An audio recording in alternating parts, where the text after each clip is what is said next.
Olá a todos que estão realizando esse curso. Hoje nós teremos a nossa 7ª aula. Lembrando que o nosso curso é dividido em 3 módulos. No primeiro módulo, a gente estudou o que era o espírito, o que era fluido. E no segundo módulo, nós estamos estudando as propriedades do espírito, especialmente características de irradiação do perispírito, os nossos centros de força, causa das doenças, e como nós devemos trabalhar na emanação dos nossos fluidos para sermos passistas melhores. Hoje nós vamos estudar características que são comuns aos passistas e aos médios de cura. Quais que seriam essas características que são comuns, né? Qualidades comuns aos passistas e aos médios de cura. Mas antes vamos revisar o que a gente estudou na aula passada. Quem não assistiu ainda a aula 6 deve assistir a aula. De acordo com Bezerra de Menezes, nos livros Grilhões, Partidos, existem 3 causas para as doenças. Essas causas elas são causas ambientais, causas kármicas ou causas obsessivas. As causas ambientais é como nós vivemos num ambiente de baixa vibração, ou frequentamos muito esses ambientes de baixa vibração. Por exemplo, bares, onde há-se a viciação do consumo do álcool e de outros entorpecentes, por exemplo, cigarro. Casas noturnas, boates, prostíbulos. Esses ambientes também são ricos em vibrações inferiores que podem levar à formação de doenças no nosso organismo, da mesma forma que ambiente cheio de inveja, cheio de disputas, ódio, né? E isso pode acontecer tanto no ambiente de trabalho como também em lar, leva ao adoecimento daqueles que convivem em esses ambientes.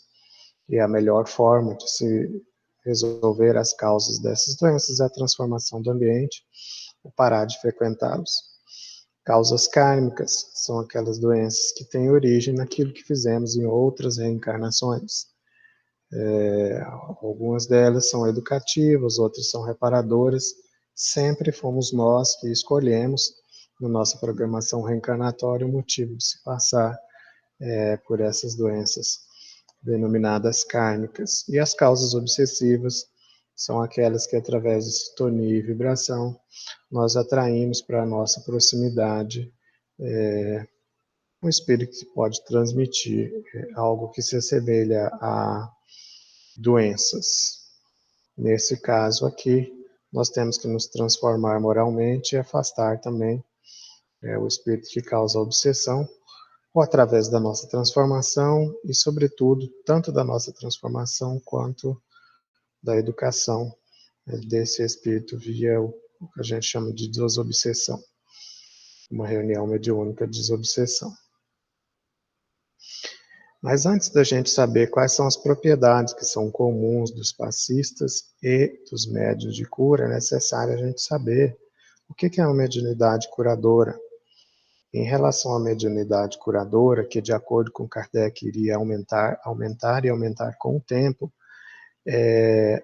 devemos ler o Livro dos Médiuns, na segunda parte das Manifestações Espíritas, capítulo 14 dos Médiuns, Médiuns Curadores, itens 175 e 176. Depois nós temos diversos exemplos nas revistas espíritas. 1864 em janeiro, Médiuns Curadores. 1865 em abril, o poder curativo do magnetismo espiritual. 1865, setembro, cura de uma fratura pela magnetização espiritual. Aqui nós estamos falando de cura de uma fratura. Não é dessas coisas que podem ser confundidas com efeito placebo, não. É a restauração de uma fratura mesmo. Revista Espírita de 1865, de setembro, da Mediunidade Curadora. 1867, em outubro, Dissertações Espíritas, Conselhos sobre a Mediunidade Curadora. Então vamos ao que foi dito no Livro dos Médiuns, a respeito da mediunidade de cura ou mediunidade curadora, algumas perguntas e respostas dirigidas aos espíritos pela equipe de Allan Kardec. Capítulo 14, item 7, médiuns curadores. 175. Somente para mencioná-la, trataremos aqui desta variedade de médiuns porque o assunto exigiria demasiado desenvolvimento para o nosso esquema. Estamos, aliás, informados de que um médico nosso amigo se propõe a tratá-la numa obra especial sobre medicina intuitiva. Diremos apenas que esse gênero de mediunidade consiste principalmente no dom de curar por simples toque, pelo olhar, ou mesmo por um gesto, sem nenhuma medicação. Certamente dirão que se trata simplesmente de magnetismo.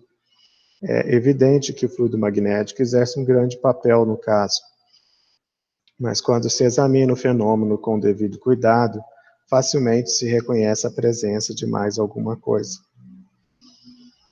Eu conheço casos de pessoas que possuem essa mediunidade curadora, que sabendo disso e para evitar problemas, executa o que está dito aqui no item 175, cura pelo olhar ou mesmo por um gesto. Sem a necessidade de quem está próximo, saiba. A magnetização comum é uma verdadeira forma de tratamento, com a devida sequência regular e metódica. No caso referido, as coisas se passam de maneira inteiramente diversa. Todos os magnetizadores são mais ou menos aptos a curar, se souberem cuidar do assunto convenientemente. Mas entre os médios curadores, a faculdade ela é espontânea, e às vezes as possui sem jamais ter ouvido falar de magnetismo. A intervenção de uma potência oculta que caracteriza a mediunidade torna-se evidente em certas circunstâncias. E o é, sobretudo, quando consideramos que a maioria das pessoas qualificáveis como médios curadores recorrem à prece, que é uma verdadeira evocação. Então, aqui nesse item 175, a gente já consegue diferenciar médium curador de um passista. Né? Ele usa a palavra de magnetizador. Todos os magnetizadores estão aptos a curar, se souberem cuidar do assunto convenientemente, ou seja, tiverem conhecimento para conduzir o fluido, a intenção, a fé necessária para que isso ocorra. Enquanto que o médium curador ele é acompanhado de espíritos que o auxilia, tem a presença de um espírito auxiliando que geralmente ele evoca através da prece. Eis as respostas que obtivemos dos espíritos, as perguntas feitas a esse respeito. Podemos considerar as pessoas dotadas de poder magnético como formando uma variedade mediúnica? Não podes ter dúvida alguma. Entretanto, o médium é um intermediário entre os espíritos e os homens, mas o magnetizador, tirando sua força de si mesmo, não parece servir de intermediário a nenhuma potência estranha. É uma suposição errônea. A força magnética pertence ao homem, mas aumentada pela ajuda dos espíritos, a que ele apela. Se magnetizas para curar, por exemplo, e evocas um bom espírito que se interessa por ti, pelo doente, ele aumenta a tua força e a tua vontade, dirige os teus fluidos e lhe dá as qualidades necessárias. Muito importante a gente lembrar aqui que Deus, da primeira aula, tem se definido que o passe espírita, ele é um passe misto, onde tem tanto força magnética do passista, espírito encarnado, como força magnética dos espíritos que trabalham naquele determinado dia na atividade do passe. Há, porém, excelentes magnetizadores que não acreditam nos espíritos. Pensas então que os espíritos só agem sobre os que creem neles? Os que magnetizam para o bem são auxiliados pelos espíritos bons. Todo homem que aspira ao bem os chama sem perceber, da mesma maneira que pelo desejo do mal e pelas más intenções chamará os maus. Dessa forma é até melhor, porque não há perigo de se confundir ou interagir alguma intenção estranha daquele que evoca para que ocorra a cura. O magnetizador que acreditasse na intervenção dos espíritos agiria com maior eficiência, faria coisas que seriam consideradas milagres. Portanto, vamos ler novamente esse item.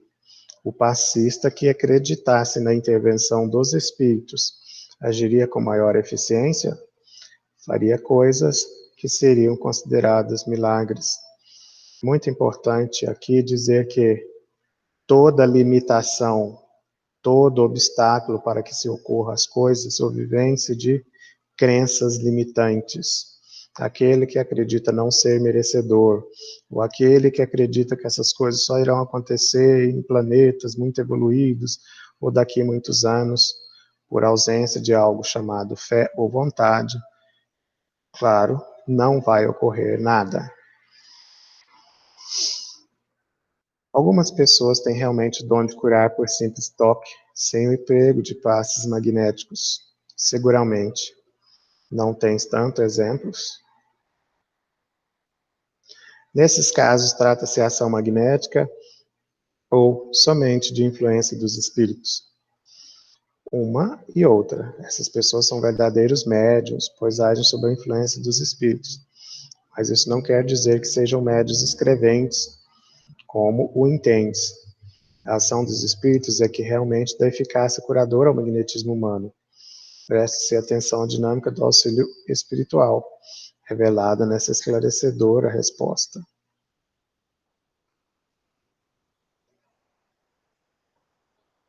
Esse poder, ele é transmissível? O poder não, mas sim o conhecimento, do que necessita para exercê-lo quando se o possui. Há pessoas que nem suspeitam ter esse poder, se não pensaram que ele lhe foi transmitido. Poder não, mas o conhecimento do que se necessita para exercê-lo, quando se o possui. Há pessoas que nem suspeitaria ter esse poder se não pensarem que ele lhe foi transmitido. Pode-se obter curas apenas pela prece? Sim, às vezes Deus o permite, mas talvez o bem do doente esteja em continuar sofrendo. Então se pensa que a prece não foi ouvida. Existem formas de preces mais eficazes do que a outra para este caso? Só a superstição pode atribuir virtudes a certas palavras. E somente os espíritos ignorantes ou mentirosos podem entreter essas ideias, prescrevendo fórmulas. Entretanto, pode acontecer que para pessoas pouco esclarecidas, incapazes de entender as coisas puramente espirituais, o emprego de uma fórmula contribua para lhe infundir confiança. Nesse caso, a eficácia não é da fórmula, mas da fé que foi aumentada pela crença no uso da fórmula. Os espíritos colocam aqui um problema comum de psicologia. Há magnetizadores e médios hipnotizadores e sujeitos paranormais que só acreditam em suas faculdades e as desenvolvem sob a ação de outras pessoas. Trata-se da falta de confiança em si mesmas e não do poder das outras pessoas, que muitas vezes se julgam poderosos.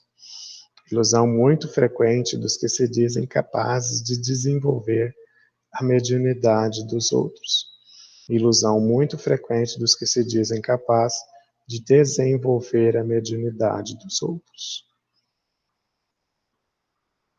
Vamos à diferenciação entre mediunidade de cura e passistas que não possuem mediunidade de cura, lembrando que é possível que alguém tenha mediunidade de cura e seja passista. Diferença entre o passista e o médium curador, Revista Espírita 1864. Entre o passista e o médium curador, há, pois, essa diferença capital.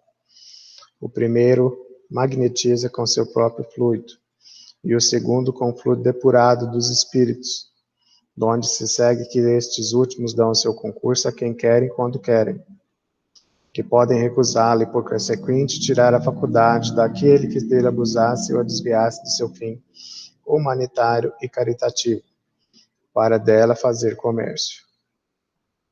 Quando Jesus disse aos apóstolos, ide expulsai os demônios, curai os enfermos, acrescentou, dai de graça o que de graça recebestes. Médio curador, como a própria palavra diz, ele é um intermediário, o meio para a ação de espíritos que se dedicam a essa atividade. Vamos a um caso de mediunidade curadora que aconteceu com uma equipe de trabalhadores espíritas em 1864. E está na edição de setembro da Revista Espírita de 1865. Cura de uma fratura pela magnetização espiritual. Cura de uma fratura. O espírito, Dr. Delmery, coordenava a equipe espiritual num determinado grupo espírita que estudava o espiritismo e realizava todas as sessões que nós conhecemos hoje. A senhora Maurel, senhorita Maurel, era uma médium vidente e escrevente mecânica. Sofreu uma queda desastrosa e quebrou o antebraço um pouco abaixo do cotovelo. Essa fratura, complicada por distensões no punho e no cotovelo, estava bem caracterizada pela crepitação dos ossos e inchação, que são os sinais mais certos. Então, os pais dela queriam levar a senhorita Maurel no médico para resolver o problema rapidamente. No entanto, o Dr. Delmery manifestou rapidamente. A médium tinha quebrado o braço direito, então ele tomou um lápis e escreveu mediunicamente com a mão esquerda: "Não procureis um médico, eu me encarrego disto." Delmery, que era um espírito que havia sido médico recentemente, né? A história completa possui várias páginas e foi enviada em anexo a quem escreveu esse curso, mas pode ser lido na edição de setembro da Revista Espírita, de 1865. Após alguns instantes dessa magnetização espiritual, a senhorita Maurel procedeu sozinha à consolidação das faixas e a uma nova aplicação do aparelho, que consistia em 2 tabuinhas ligadas entre si e ao braço por meio de uma correia. Tudo, pois, se passara como se hábil cirurgião tivesse ele mesmo operado visivelmente. E coisa curiosa, ouvia-se durante o trabalho essas palavras que, sob a opressão da dor, escapava da boca da paciente: "Não aperteis tanto, vós me maltratais." Ela viu o espírito do doutor, e era a ele que se dirigia, suplicando ter cuidado com a sua sensibilidade. Era, pois, um ser invisível para todos, exceto para ela, que lhe fazia apertar o braço, servindo-se inconscientemente de sua própria mão esquerda. Então, como médium vidente, ela viu o Dr. Delmery fazendo a operação para que fosse recuperado o osso quebrado dela, né? Na verdade, os 2 ossos quebrados. A história completa está na Revista Espírita. Há um caso de uma cura muito interessante que aconteceu aqui no Brasil com o Divaldo Pereira Franco. Nos anos 50, né, o Divaldo Pereira Franco estava tendo um problema na garganta, um caroço próximo da sua corda vocálica, que o impedia que ele se tornasse um excelente orador, como foi nas próximas 7 décadas. E como estava tendo esse obstáculo para que ocorresse o desenvolvimento do que eu havia programado para ele, os espíritos fizeram uma cirurgia utilizando raio laser no começo dos anos 50. Essa cirurgia foi realizada pela irmã Sheila. A irmã Sheila é um espírito muito famoso por aí, trabalha em várias equipes. Quem quiser se informar, tem essa palestra sobre essa cura que aconteceu, essa cirurgia, na verdade, nos anos 50. É importante ressaltar que ela utilizou uma caneta no formato de raio laser que cauterizou o nódulo, eliminando-o por volta de 1950. Os lasers foram descobertos nos anos 60 do século passado e suas aplicações em cirurgias só começaram a ser amplamente difundidas agora no começo dos anos 2000. Então, aqui uma figura para a gente ver bem. Médio curador é o médio condutor de fluidos dos espíritos recebidos seus influxos fluídicos. faculdade que certas pessoas possuem de curar pelo simples contato, pela imposição de mãos, pelo olhar, por um gesto, mesmo sem um concurso de qualquer medicamento, recebe o influxo fluídico dos espíritos. Médium magnetizador, que é o passista, fluido pessoal do magnetizador que tira tudo de si mesmo, amparado pela espiritualidade. Trata de indivíduo através do seu próprio magnetismo, não sendo intermediário dos espíritos, através de ser amparado por eles. Mas então, quais que são as qualidades comuns que fazem que tanto o médium curador quanto o médium magnetizador, o passista, tenha sucesso? Todos devem ter as características do homem de bem. Essas características do homem de bem está no Evangelho segundo o Espiritismo, e nós vamos resumir algum deles aqui. Características que o passista e que o médium curador deve desenvolver para ter um trabalho melhor, ter um resultado melhor para si e para com os demais. Nós já estamos estudando isso porque o último módulo da aula 9 até a aula 12 se refere aos passistas, às técnicas do passe e ambiente para o passe. Ambos devem ter a mente limpa e serena, irradiando luz pura. Mas uma mente carregada de remorsos, de culpa e das inquietações puramente humanas não será capaz de irradiar nada de bom. Isso não quer dizer que precisamos alcançar a angelitude para irradiarmos energias boas. Quer dizer que pelo menos teremos que nos preparar convenientemente antes de nos colocarmos em serviço de magnetização. E como? Procurando através da oração serenar a mente e afastar dela, no momento, toda inquietação, todo sentimento inferior que possa estar presente, a fim de que possamos irradiar energias boas. Cumpre notar que os nossos erros passados só prejudicam a nossa faculdade radiante quando o desenterramos e trazemos para a memória consciente, em forma de culpa, de remorso, que são sentimentos altamente negativos e, consequentemente, prejudicam a nossa fonte de radiação ou o nosso vaso mediúnico. Ambos têm fé. Têm fé em Deus, em sua bondade, em sua justiça e em sua sabedoria. Sabe que nada ocorre sem sua permissão e se submete em todas as coisas à sua vontade. Tem fé no futuro, por isso coloca os bens espirituais acima dos bens temporais. Ambos faz o bem pelo bem. O homem, possuído de sentimento de caridade, de amor ao próximo, faz o bem pelo bem, toma a defesa do fraco contra o forte e sacrifica sempre o seu interesse à justiça. Tem alegria em fazer o bem. É importante lembrar que a gente enviou uma aula sobre fluidos e que tinha a escala de fluidos de acordo com o item 17 do capítulo 14 do livro A Gênese e também de uma tese bem atual que classificou as vibrações. A vibração alegria, ela está acima da vibração amor, só é alegre aquele que ama incondicionalmente. Então tem a alegria de fazer o bem. Encontra satisfação nos benefícios que derrama, nos serviços que presta, nos felizes atos que faz, nas lágrimas que seca, nas consolações que dá aos aflitos. Seu primeiro movimento é de pensar nos outros antes de pensar em si, de procurar o interesse dos outros antes do seu próprio. O egoísta, ao contrário, calcula os lucros e as perdas de toda ação generosa. É livre de preconceitos, ambos são livres de preconceitos.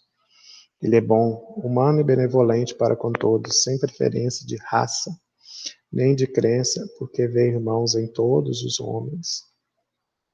Não critica quem pensa diferente dele. Respeita nos outros todas as convicções sinceras e não laça o anátema àqueles que não pensam como eles. Ama, é indulgente para com as fraquezas alheias, porque sabe que ele mesmo tem necessidade de indulgência, e se lembra dessas palavras do Cristo. Aquele que está sem pecado, lhe atire a primeira pedra. É cego aos defeitos alheios. Não se compraz em procurar os defeitos em outras pessoas, nem em colocá-los em evidência. Se a necessidade a isso obriga, procura sempre o bem que pode atenuar o mal. Preocupa-se com o seu próprio conhecimento, conhecer a si mesmo. Estuda suas próprias imperfeições e trabalha sem cessar em combatê-las. Todos os seus esforços tendem a poder dizer a si mesmo no dia de amanhã que há nele alguma coisa melhor do que na véspera. Boa conduta com os bens que possui. Não procura valorizar nem seu espírito, nem seus talentos às expensas de outro. Aproveita, ao contrário, todas as ocasiões para ressaltar as vantagens dos outros. Não se envadece nem com a fortuna, nem com as vantagens pessoais, porque sabe que tudo que lhe foi dado pode lhe ser retirado. Usa, mas não abusa dos bens que lhe são concedidos, porque sabe que é um depósito do qual deverá prestar conta, e que o emprego o mais prejudicial para si mesmo é de fazê-lo servir à satisfação de suas paixões. Lidera com bondade e benevolência. Se a ordem social colocou homens sob sua dependência, ele os trata com bondade e benevolência, porque são iguais perante a Deus. Usa de sua autoridade para erguer-lhes o moral e não para esmagar com seu orgulho. Evita tudo que poderia tornar sua posição sobre a terra mais penosa. O subordinado, por sua vez, compreende os deveres de sua posição e tem o escrúpulo em cumpri-los conscientemente. Ainda sobre características que devem possuir os médiuns passistas, os médiuns curadores ou os que são ambos, no livro Missionários da Luz, tem uma pergunta direcionada aos espíritos. Poderiam os encarnados colaborarem em atividades de auxílio magnético? Então os espíritos respondem: podem, claro que podem. Porém, são muitos raros companheiros que demonstram a vocação de servir espontaneamente. Muitos, não obstante bondosos e sinceros nas suas convicções, aguardam a mediunidade curadora, como se ela fosse um acontecimento miraculoso em suas vidas, e não um serviço do bem que pede do candidato o esforço laborioso do começo. Claro que, referindo-nos aos irmãos encarnados, não poderemos exigir a cooperação de ninguém no setor de nossos trabalhos normais. Entretanto, se algum deles vem ao nosso encontro, solicitando admissão a tarefas do auxílio, logicamente receberá a nossa melhor orientação no campo da espiritualidade.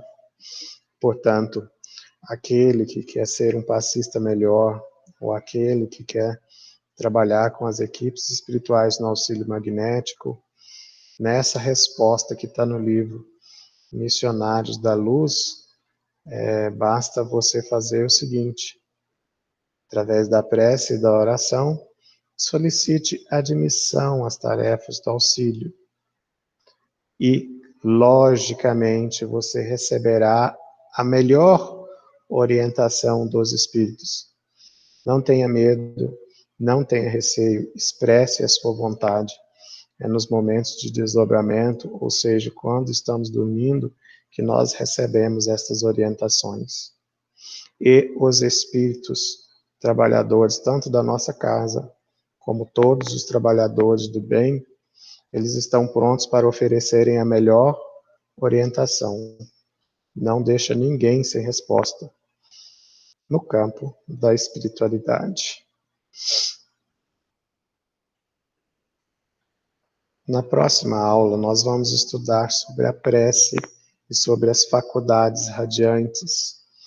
Lembrando que há uma continuidade daquilo que já foi estudado na aula de aura do nosso centro de força. As nossas faculdades radiantes ou vibração. Vibração, ela é emitida de acordo com os nossos hábitos, os nossos pensamentos. Há até um livro sobre as forças radiantes, escrita por Leon Denis, o apóstolo do Espiritismo. O apóstolo do Espiritismo. Esse livro chama-se o Espiritismo e as Forças Radiantes. Aqueles que assim desejarem ler, tem disponível na internet ou podem adquirir. Até a nossa próxima aula.